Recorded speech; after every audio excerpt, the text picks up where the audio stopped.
Welcome to Leland's Logic. I am Leland Ship, and I want to inform you that if you're watching Leland's Logic on Facebook, they are starting to shadow ban me and will probably do to me what they always do to anyone who speaks the truth or steps out of line, and so who says things that is different than what they believe.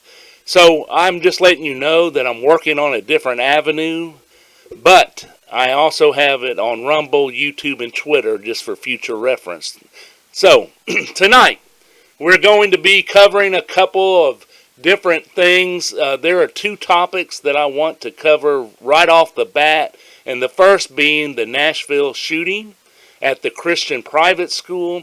Now, we dedicated a whole show to this last week, but a little follow-up is needed. And you see, what the citizens really want is clarity. The citizens want real transparency, and this applies to everything in life, especially to the local, state, and federal governments.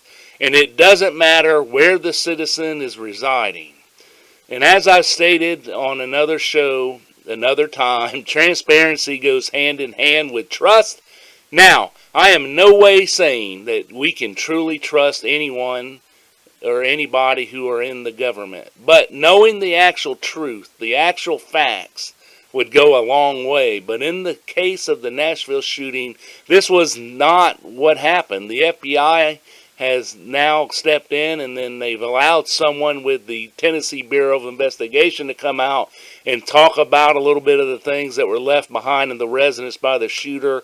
And they said the manifesto did not specifically say that it was a specific attack on religion or anything else. In fact, it was more other school shooters and shootings. Now, I am not saying I know anything about the writings or other things left behind by the shooter. I believe they should just release everything and let the citizens form their own thoughts and opinions. That's just how I see it. But you see, this is where the lack of trust starts to fade right away.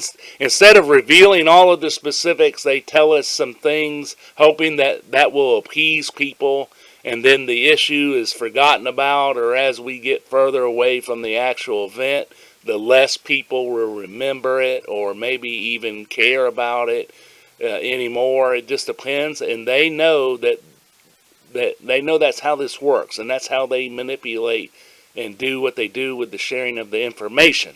Now, if the manifesto does reveal that it was a targeted attack, like the Memphis Police Department says that it was, and another attack on Christians occurs, then that would be a tragedy. I know that we can't control everything or everybody, but I would think that if the manifesto does state that the motivations of the shooter was to kill Christians or people of the Christian faith, this would be something the Department of Justice should handle as a hate crime and do all that it can to ensure that something like this never happens again. And I have a question for you. Do you trust the government to do the right thing? Well, do you? Are they withholding the specifics in order to spin the narrative the way that they want it to be? This is the federal government's track record, by the way.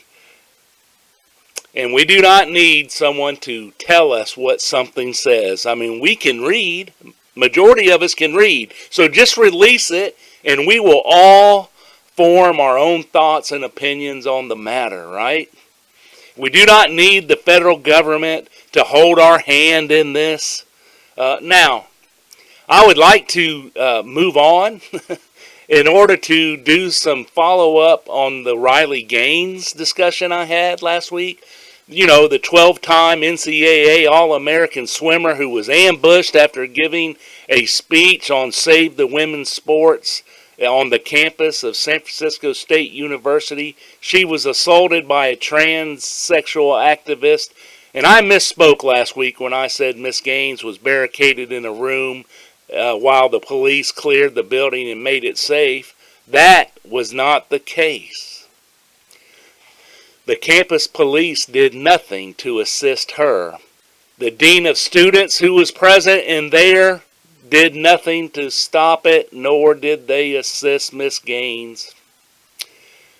There has been no repercussions for those who assaulted Riley Gaines. Riley Gaines was forced into a room and was barricaded in it for over 3 hours, and she missed her flight. She now says that she's going to pursue legal action against San Francisco State University for how things unfolded that night after her speech. The question is why has nobody been arrested in this case?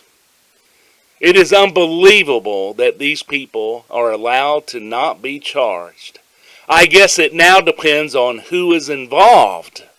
And where is Alexandria Ocasio-Cortez with this mockery of the law?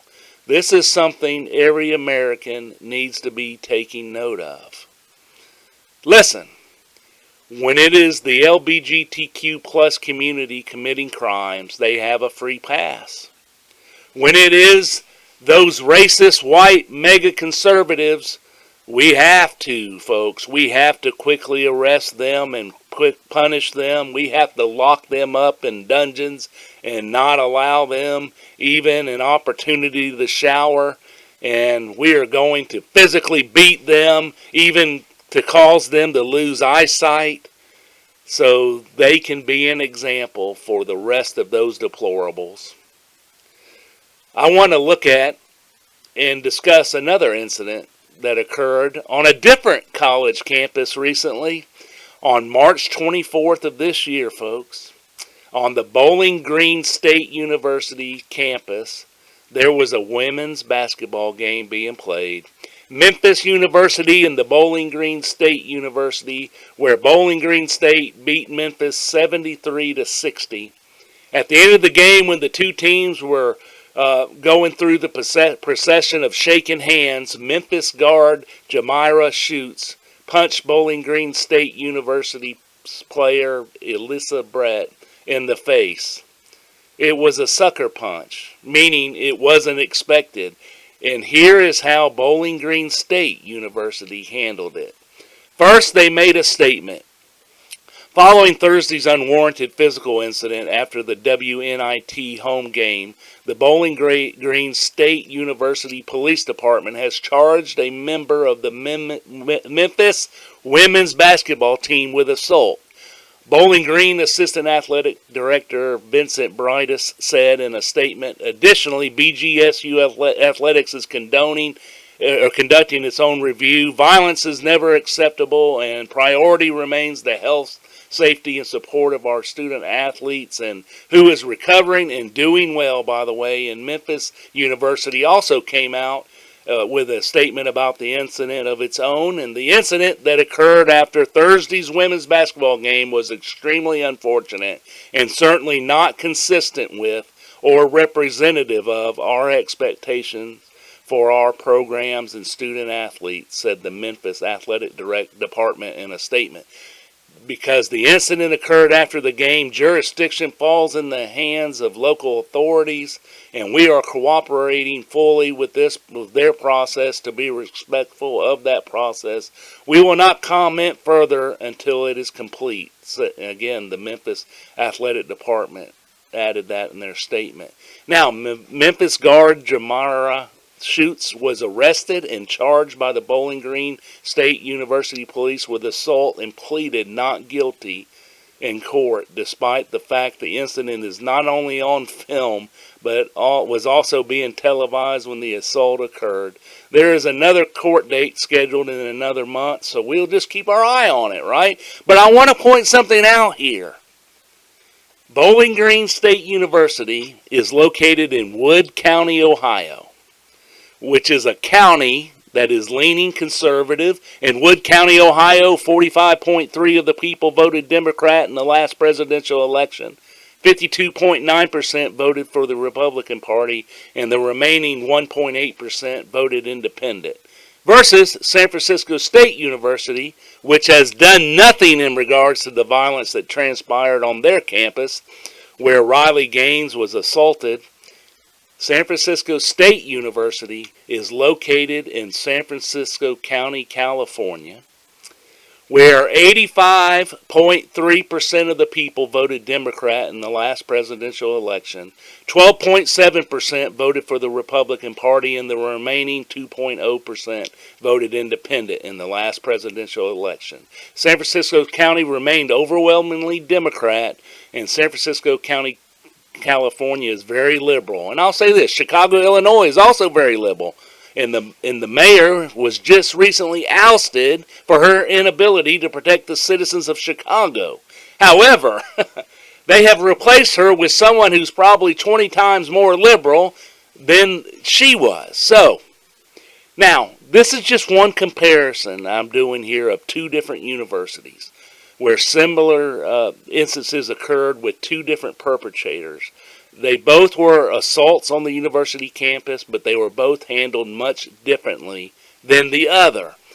And I do not have to tell anybody that there have been great differences in how certain groups of protesters have been dealt with in their rioting, if you will, or unlawful behavior, depending on who you are or how you see it or how you're talking about it. Again, selective enforcement of the laws is only building up a tipping point, which will not end very well. I don't know if you heard that a Texas federal judge, just kind of shifting gears, a federal Texas judge has ruled last Friday on the abortion drug mifepristone, if I'm saying that right, saying that it needs to be put on hold.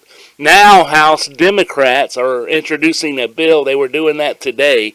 House Democrats say that the FDA, or the Food and Drug Administration, have the final say when it comes to approving drugs and medical or medicinal abortions.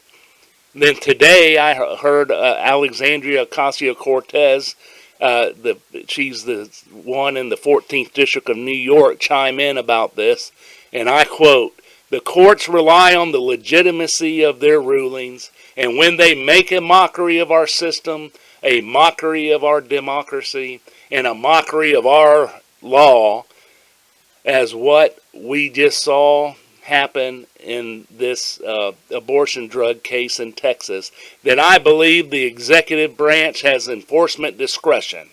Now, I think we know who is making a mockery of not only the courts or the laws, but of the entire country and of all its institutions. I mean, liberals in this country are trying to destroy the United States of America, and do so intentionally.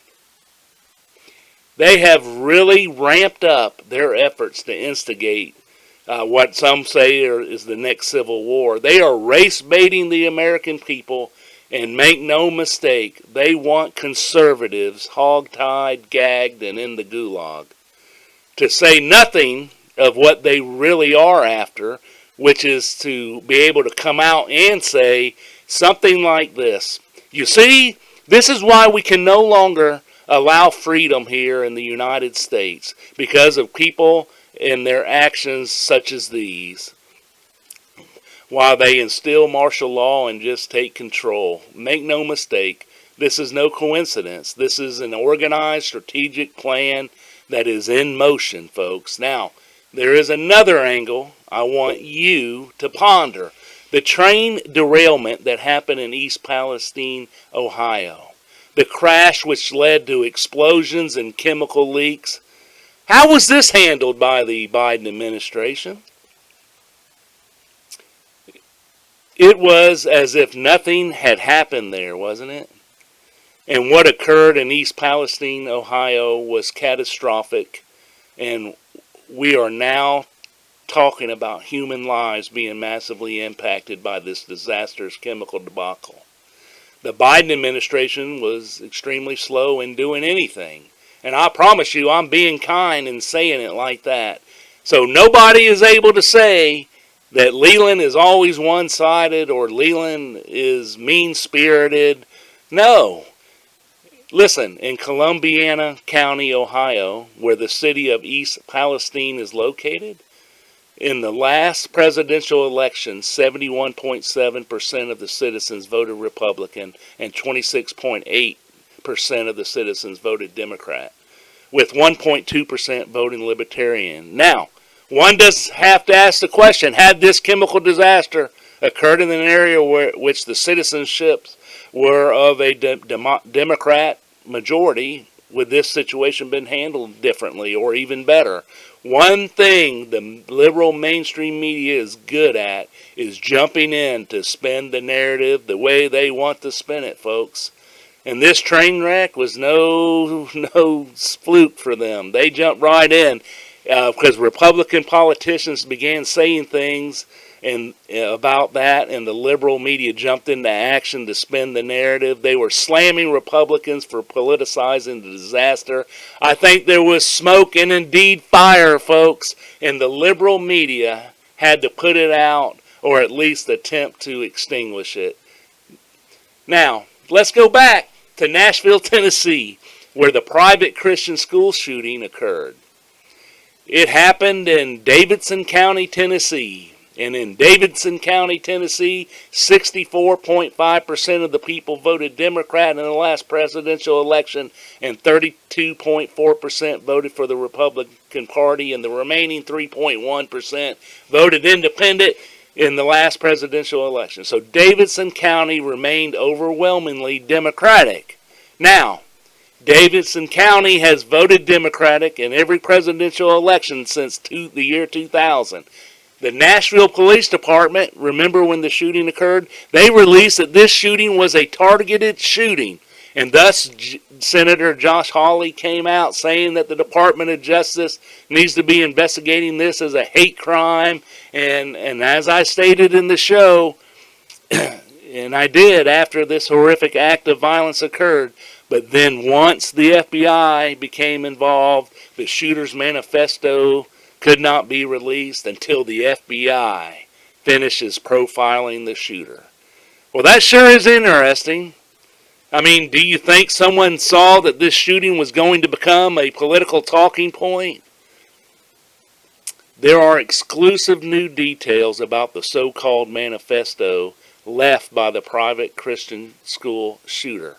Authorities have yet to release what was written publicly, but the Tennessee Bureau of Investigation's director, David Rosch, has said this needs to be, he said that he's going to talk candidly about it with the Sheriff's Association, and he did. Rosch said what police found isn't so much a manifesto spelling out of a target, but a series of rambling writings indicating no clear motive. He told you, so now move on. There's nothing to see here, folks. Listen, why are they being so quiet about this? I mean, they were not this quiet about bin Laden. I mean, remember? Now, remember that? Then President of the United States George Bush told the world that bin Laden and company had weapons of mass destruction. Ask Tucker Carlson his thoughts on this subject of weapons of mass destruction. Nobody would ever lie about anything, especially those in the United States government, right? They were not this quiet about Dylan Roof. Do you remember Dylan Roof? I mean, they were fast, like white lightning fast in this reporting and getting specifics out. A white young kid who was a white supremacist, neo-Nazi, shoots up an all-black church as it came out. He perpetrated the Charleston, South Carolina church shooting, and this fit the narrative. No hush money needed on this one. Give all the specifics and get all the specifics out there as fast as you can. You see, here we have a transgender perpetrator who perpetrated a horrendous, deadly attack on a private Christian school.